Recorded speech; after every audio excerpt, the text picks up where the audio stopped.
Thanks for joining us. This is Live with Miami's Community News, and our guest today is Charlotte Donn from Vizcaya. Welcome. Thank you for being here. Thank you for having me. So, Vizcaya is arguably one of the most beautiful spots in South Florida. Oh, definitely. It's really very neat. And if folks haven't been there, we're going to tell them a little bit about it. And we have a picture up on the screen there of from Bayside. All right. So first, let's tell us a little bit about you and how you wound up with being at Vizcaya. Well, I have been with Vizcaya about 5.5 years now. I'm born and raised in Miami. I'm actually third generation. So I have been lucky that I've been able to work at a lot of really long-standing institutions in Miami. My first full-time job was at the Science Museum, which used to be on the property that is Vizcaya property. So it was like almost going home, sitting in the same parking lot that I did 25 years ago. After I spent 14 years with the YMCA, and so it was time to go on to another position. And the opportunity came up with Vizcaya. At the time, it was actually fully county. It was county owned, county operated. So I was a county employee my first couple of years, and then in 2017, Vizcaya became an independent nonprofit. We're still owned by Miami-Dade County. The county still owns the property, the buildings, and the collection, but it's actually operated as a nonprofit now. And your position there is? I'm the director of marketing and communications. So like when you talk about, it's a beautiful place to visit, to take photos in. When I take around media, sometimes they be, oh, we'll be here half an hour. Well, then the photographers go crazy. And it's like 2 hours of taking photos because everywhere you turn is another beautiful thing to look at and to take a picture of. Let's speak about photography. Ron McGill was here with Glenn from Pittman Photo, and we were talking, and they were talking about how to get that best shot. All right. And so this is Ron McGill said, take a lot of them.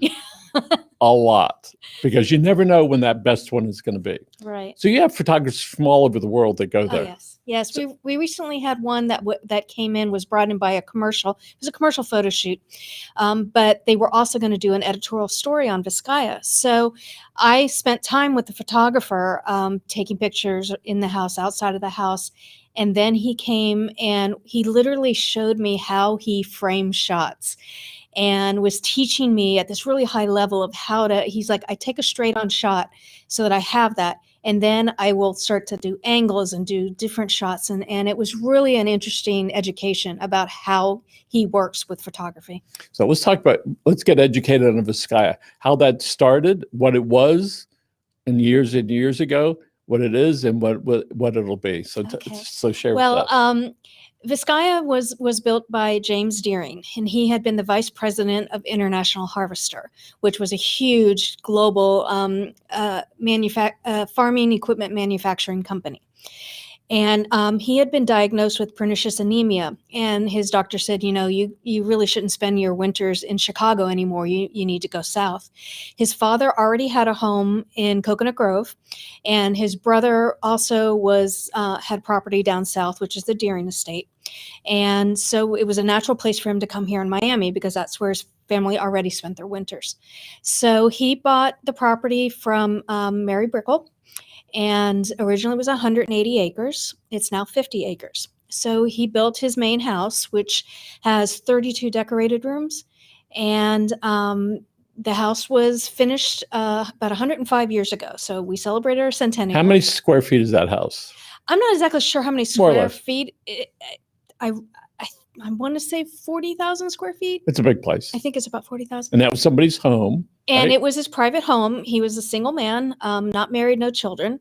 But when he would come in the winters, he had people who would come and stay with him that, he had celebrities. He had, it was the end of the Gilded Age. So there was always, a party going on or something. And his brother owned the other land down south. Yeah, down south, he owned what's now the Deering estate. Was there any particular name back then, or just? It was Vizcaya, and the name came from. I'm at the south property. Oh, the south property. I honestly don't know what the original name of that property, because there was already a house there when he bought it, and then he built a second house for his art collection. So both of them were great collectors of antiquities, of art, of furnishings. So they were very wealthy. Very. They were very wealthy, very wealthy. Like I say, end of the Gilded Age. I think it was before a lot of the tax rules around inherited wealth, before a lot of the antitrust, so that there were the Rockefellers, all of those people who had these great accumulations of wealth, and they were one of those families at that level. So the house was built approximately 105 years ago. Yes. And the gardens are actually coming up on their centennial. The gardens were finished in 1922. So next year will be our centennial for the gardens. Okay, so let's look at some of the older trees. Mhm. How old are some of those older trees? You know, there were trees that were relocated, like the oaks were relocated from other parts of Miami. There were trees that were brought over from, like palm trees from Cuba. So, you know, unless you cut a tree down, you don't know how old it is. But they're several hundred years old, some of the, especially the oaks. That's amazing. Yeah. And we have a number of what are called champion trees there. We used to have 11. After Irma, I think we have 9 or 10 now. One or two went down in Irma. And that means they're either the largest of that specimen in the state of Florida or the largest in the country. And we have a mix of those two. You mentioned there are 32 decorated rooms. Mhm. Does that imply there are other rooms there as well? Yes, there are rooms that are like where the staff lived that are now offices for Vizcaya, and you know, the public doesn't see those spaces, but those are like our security, our learning department, our collections management. That staff is there in the main house. My office is over in Vizcaya Village, which is across the street, and across the street there are 11 nationally historic buildings across the street, and I'm in one of those. That's my office. So out of the decorated rooms, tell us about what's decorated about them.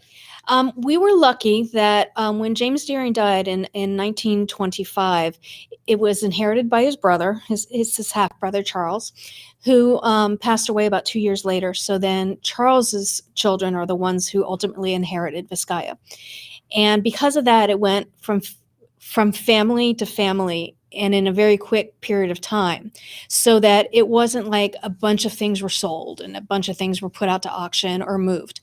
And the children of Charles Deering, they really, from the beginning, wanted to open it as a museum. So they came into it with a very conscious of the value of the collection in the house. Unfortunately, you know, the 26 hurricane hit, and then the 32 hurricane hit, so or the 35. And so it became very difficult for them to manage this property, the Deering estate. So that's when they started to, part of the estate became Bay Heights. They sold for Bay Heights.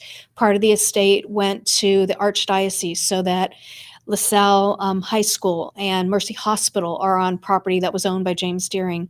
And then the rest of it, the remaining 50 acres, were then conveyed to Miami-Dade County. So it opened as an art museum, as the Dade County Art Museum in 1953. So we are very lucky, and it's kind of rare that the actual collection, that the person who built the house remains in the house and it's now there for people to see. When you say collection, tell us about that. Well, when we say collection, like if people think of an art museum, they think of art on the walls, and we do have some of that. But he was more of a collector of antique furnishings, of statuary. There's some things that he commissioned in his time that were contemporary to his time that is there at Vizcaya. So it's that kind of a thing. It's being able to see how somebody at the end of the Gilded Age lived. So, Charlotte, when you're in the house and on the property, what's it like in your soul when you see this and understand the age of this and how many people were involved with it and creating it and preserving it? What is that like for you? For me, it's what I love about the house is every single inch of that place was planned and designed. And sometimes when I'm, you know, with somebody and they're looking at a space and I'm standing off to the back, I will stare at a corner of a room that I haven't spent a lot of time looking at, and I'll see something I hadn't seen before. And for me personally, that it had turned out that my great uncle was involved with bringing some of the landscape there. That they found pictures in the archive when I was actually interviewing of my family member bringing some stuff that ended up in the gardens. And then we we discovered a manuscript of James Deering's secretary, which has since been published. It's called Big Bosses. And in that, she lists about 5 or 6 of the original supervising staff, of which that great uncle was on it as the first gardener. So what was that like when you became aware of the moment, and how did you realize he was a great uncle? Well, because it had the company name, which was Exotic Gardens, was on the truck that he was driving, and they had sent it to me well after my first interview to say, "Hey, we found this," and it had the family's last name on the phone. So I showed it to my father, who was still alive at the time, and he goes, "Oh, that's my uncle. He always wore a white suit." And then, since then, when they looked further into the archive, they confirmed it was my uncle Alec was the person that was directly involved with the estate. So. And so there's a picture on the TV. Just describe that if you can. That's a picture of Vizcaya from Biscayne Bay. It was actually designed that would be the front of the house. Because remember, back in 1916, almost all those houses were on the water. So at least of that caliber, all the mansions were on the water. So people had yachts and things, and they would arrive by boat. The other side of the house was for arrival by car, and that's how a visitor right now will come in from that side of the house. It is amazing. Yeah. So how are you preserving the property? What is it that you do? Well, like right now, it's Preservation Month. So if you were to go to Vizcaya during the month of May, you actually will see some pretty extensive preservation and restoration projects going on, particularly on our bayfront. The barge, which is the big stone boat that's out in front of the front of that part of the house. How far out is it from that dock? Basically, that was probably taken over it's basically right at the edge of where that shot is, and it was designed as a breakwater, and it's being Deering. It was designed as a piece of artwork as well. So it was to keep damage from hurricanes from hitting the front of the house. Well, what ends up happening is that barge got a lot of hurricane damage, particularly in Irma. So we've been repairing a lot of that. And what is that? It's made from what? From stone? No. It's made from a combination of things, but it's predominantly things like a stone. There's coral rock, which of course, limestone, things like that are porous, so there's damage to it. There's also work being done on the boat landing, which is off to one side of that, it's off one of the wings of the front of the house. And there, it turned out that the stonework there was gravity driven rather than like mortar or anything like that. So when Irma came in and the rise of the sea, it lifted a lot of those stones and threw them into the bay. So we have been working on that is very much a rethinking of that space, that they have reinforced the interior. They've actually laid a concrete pad to make it more durable for the future. And now they're doing the jigsaw puzzle of replacing that original stone. So how many people are on staff, excluding vendors, that are there on a regular basis on the property and the immediate property with Vizcaya? When we're fully staffed, we're at about 85 people. Right now, we're probably at about 75. We're hiring for certain positions right now. You hear that? They're hiring. We're hiring. It's particularly during COVID, there were certain positions that were there full time. We have security guards that are there 24 hours. Cycle, 8-hour shifts. Our horticulture team and our landscape team had to be there the entire time. And then because we had all this restoration going, we had people from our capitals department as well as our collections department. The horticulturists must be must really enjoy themselves there. Yeah, and being part of this very big picture. Mm-hmm. So I think there's probably a lot of passion that goes on and wanting to be connected to that. Oh, definitely. I know when after Irma, the whole staff comes in and it's like, okay, we need to take care of certain things immediately. And my hand went straight up I went to Ian, who is our deputy director for horticulture, and I said, I want to work with you. And I was outside, helping clear paths, all of that kind of thing, because for me personally, the gardens are just a personal connection to that. And we have specialists in roses, specialists in orchids, because there's over 2,000 specimens of orchids in our collection. You mentioned that the truck, your great uncle had exotic gardens on that, and you said there was the connection. What was your father and your family involved in it? Yeah, my great uncle Jimmy Donn started exotic gardens, and my grandfather worked there. My father worked there. At one point, my father was a general manager. So I know the name, but I'm trying to place it. How do I know that name? Exotic Gardens? Yes. It's as old as Vizcaya. It's been around that long. And it probably, I would say, in the early 90s that it was sold. The parent company ended up being, somebody wanted to buy Gulfstream Racetrack, which they also own majority stock in that. And in order to get Gulfstream, they had to buy Exotic. And so there was this whole thing that went on. Was there a particular location for Exotic Gardens?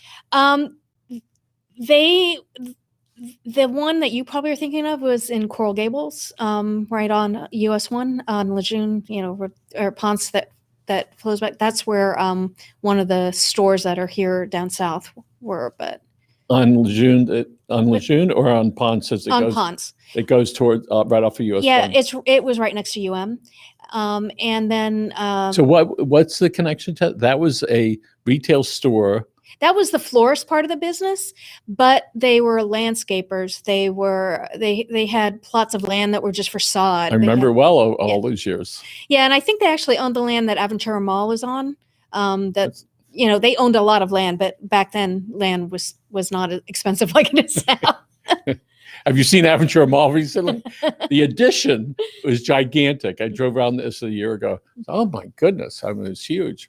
So let's talk about how COVID affected Vizcaya and what's going on there now as far as that. Well, we were lucky that we were able to open under the parks order about 6 weeks after the shutdown that was in March. So we were open, mid-May. Our gardens were open, and then about a month later, we were able to open the first floor of the house. So we have been luckier than most museums and attractions that we have been open for over a year at this point. We still have the capacity things because we are. It's owned by the county, so we still are at 50% capacity. We require masks inside. Outside, you don't have to wear your mask if you are socially distanced from people outside of your pod. If you're getting close to somebody, we do ask that you put your mask on. As the rules have been changing literally every day right now, we're keeping up with them as much as possible. But you do have to bring a mask, and it definitely has to be worn inside. And how much does it cost somebody to go? Right now, because of the second floor is still closed, that our prices are reduced. The adult price starts at $18 right now. We are hoping to open up the second floor of the house, hopefully by the end of June. And at that point, we'll go back to our regular pricing. Which is? Our regular pricing is, I want to say, 21 or so. It's been a year since we've had an episode. Right. And it's curious as we look back when we talk about March, most of us now mean March 2020. Yeah. Right. Rather than 6 weeks ago. Yeah. So tell us what the future of Vizcaya is the next 5 years.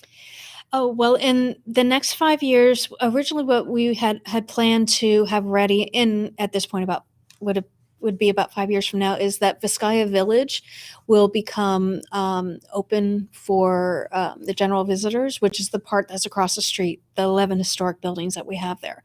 Our intention was to move our visitor arrival over to there and have a trolley, a tram that would bring people back and forth, to be able to have our collections management move to that side of the estate, to have some open collection. We have a lot of stuff in storage to be able to start to show some of that, to have more educational programs for kids. Right now, some of our limitations are we don't have indoor space. Once we are able to open up some of the buildings over in Vizcaya Village, we'll be able to have more of those kinds of programs. And those educational programs, is that about Vizcaya, or are they classes about some other subjects that happen to be at Vizcaya? It's a combination. We do have a lot of people, their first experience with Vizcaya is on a school group tour, which they're themed around, depending on what the school wants, around different things, whether it's preservation or it's about wildlife and animals or nature. There's all kinds of themes that we can do. We also do things like urban gardening. Most things have some sort of connection to Vizcaya or the history of Vizcaya, or environmentalism, which is another thing that is a very important part of what we do. So there's usually some tie-in to the estate, but the themes can vary. Let's talk about the critters that are walking around on the property or flying around. Tell us about some of those. Well, iguanas are one. To you or I, it's an iguana, but because we have people from all over the country and all over the world that come to Vizcaya, that they're just fascinated by the iguanas. We've planted more things that are flowering so that we have a lot of butterflies now that come to Vizcaya. There's a crocodile that, because the canal runs right past us, that occasionally makes an appearance. Turtle. We have a turtle that likes to swim around in some of our fountains. Then there's, of course, hawks and owls and things like that you'll see. Foxes? We over on Vizcaya Raccoons? Village, we have some foxes, but you kind of have to get there at sunup, otherwise you're not really going to see it. So I've seen it. And you go, oh, look at that.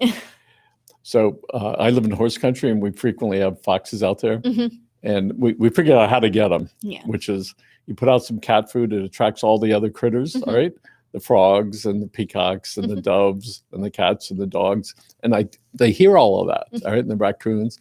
And then there they go. Do, do, do, do. And we like to take pictures of them, look through the windows and sit out there. Do not handle the foxes, all right? We do have a lot of peacocks too. So I'm glad you brought up about peacocks. Where did they learn to be so arrogant? How is that humanly possible that an animal can look at you, put its neck up like this, and just wait, and then you have to wait to drive, to pass them? Yeah, we because they mostly are in Vizcaya Village because there's not that much foot traffic around there. And there have been times, of course, when they scream, they sound like a child screaming. And of course, especially because I came from the YMCA, as soon as I hear something like that, I'm down the stairs and outside. And I only had to do that once or twice to realize it's the peacocks. But yeah, they can be noisy. So have the number of people going to Vizcaya increased recently, or is it about the same? And when do you think that you might see a big increase of traffic? Well, prior to COVID, we were seeing an increase, which was part of our trying to move our visitors arrival over to the other side of the estate because we had more space for people to be able to be processed. With COVID, we're at 50% capacity, of course. So we're right now probably around seeing about 58% of what we would normally see. It's 50% at a given time, so we can go a little above that. And because the European visitation is low, and the Canadian border issues, we still out of Mexico. We still have a lot of visitors from Mexico. But as soon as those borders start to open up and that the international travel comes back, then I'm sure we'll be right back where we were. So Charlotte, what type of events could somebody hold there? That for facility rental, Yes. we have weddings there. What's been popular through COVID is our garden ceremonies, but we're now getting back to being able to do the full weddings. I think we just increased our capacity for our weddings to 200 people, and we have like a bar mitzvah that's coming up. We have people that do like family reunions that'll rent out for that. The predominant would probably be weddings and then corporate events. So when somebody gets his wedding, do they have access to this part right here? It depends on what their they're renting as a facility. Most weddings that are in the evening, they're renting the estate. And the garden ceremonies, though, they don't have access to everything. They usually, there's a space that's reserved for them that they do their ceremony. So as somebody that might be working there at the Vizcaya, making sure everything is prim and proper and pristine, all of a sudden 200 people show up with their kitties and everything. Does it make them cringe? Don't step on my plant. How does that work? Well, we have a lot of paths and such, so it's pretty obvious that people, know how to follow, but we have security and we have roving visitor services associates who can just help guide people. Could you stay on the path, that kind of a thing. It's more an issue if somebody tries to sit or stand on a historic structure that it does damage. So that's really where we really try to watch. Do you have like signs? Do you have somebody go, can't you see you shouldn't be doing that? In the house, there are quite a few signs, because there's historic benches. And so we have a sign, please don't sit, and it'll be roped. And, because we don't want to, we want people to experience the space, but obviously, we need to rope off things like seating because people think they can sit. Okay. So with some of the collection furniture and other things, how old is some of that furniture? Real age?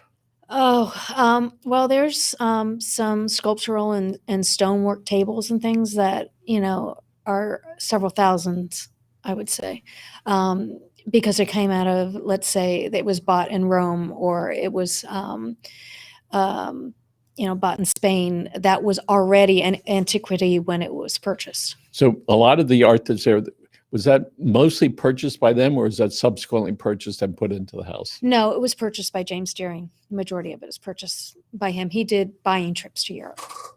It's amazing. And right here. All right. Yeah. So for the folks that don't, we have 2 minutes left. For the folks that don't know where Vizcaya is, what are some of the cross streets? Vizcaya is located, it's in the north part of Coconut Grove, and then just south of the Brickell area. It's off of South Miami Avenue. So like if you're either going US 1 or South Miami Avenue, basically towards where you would go to Key Biscayne, we're located right about there. And compared to the Museum of Science? Well, the Museum of Science is no longer on that property. Okay. So they're actually at the museum park. Okay. But if people who remember the old pink wall, yes. It's those pink walls were Vizcaya. So that'll help be a kind of landmark, the pink walls. Okay. Well, Charlotte, thank you very much for being here and sharing, and congratulations on being passionate about it. Again, our guest today is Charlotte Donn from Vizcaya. Feel free to take a look on their website. You can find it everywhere. And then they're going to be booking some events soon, hopefully. All right. And take your family there. You're going to have a great time. And if you have any questions, feel free to call Charlotte Donn at Vizcaya. All right. And I think we're out of here. Tommy, take us away.